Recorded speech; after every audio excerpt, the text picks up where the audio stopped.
তুমি আসছো? যাও ফ্রেশ হয়ে আসো, আমি তোমার খাবার দিচ্ছি। যাও। কি ব্যাপার? যাও ফ্রেশ হয়ে এসো। আব্বা অসুস্থ। কি হচ্ছে বাবার? তা জানি না, ফুফা বললো আব্বা অসুস্থ, বেশ অসুস্থ। তাহলে তো সামির তোমার তোমার বাবাকে দেখতে যাওয়া উচিত। মেরিন, আমি কিভাবে যাব? আমি বাসায় বলে আসছি তাদের সাথে আমার কোনো রিলেশন নাই।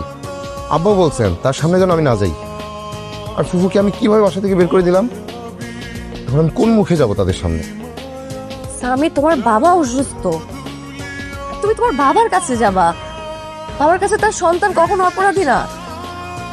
আর বাবার কাছে যাওয়ার জন্য কোনো যুক্তিও লাগে না, সব রাগ নিমিষ হয়ে যাবে। আর ফুপুর কথা চিন্তা করো না, ফুপু বুঝতে পারছে যে তোমার মাথা রাগের মাথায় তুমি কি না কি বলছো, ফুপু ওটা মাথা রাখে নাই। তুমি তো যাও না সামি। আচ্ছা যাও রফিক, তোমার ভাইজান একটু সুস্থ হোক, অনেক কিছুরই সমাধান হয়ে যাবে, তুমি কোনো চিন্তা করো না। হ্যাঁ, ঠিক আছে, দোয়া রাখো। অবশ্যই। আসি মা, আল্লাহ হাফেজ। Phone this.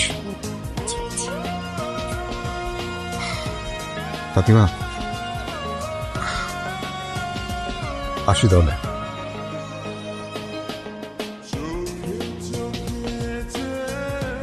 ফুপা বাইরে গেছেন?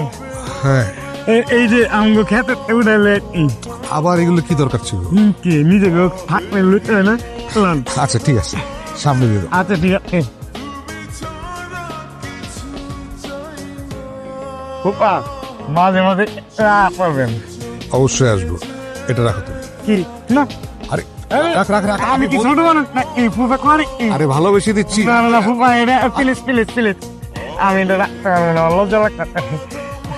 দোয়া করেন আমার লিগা, মাঝে মাঝে মন চাইলে করবেন। আসবো, তুমি ভাইজানের দিকে খেয়াল রেখো। সেটা তো জি ভালো, জি।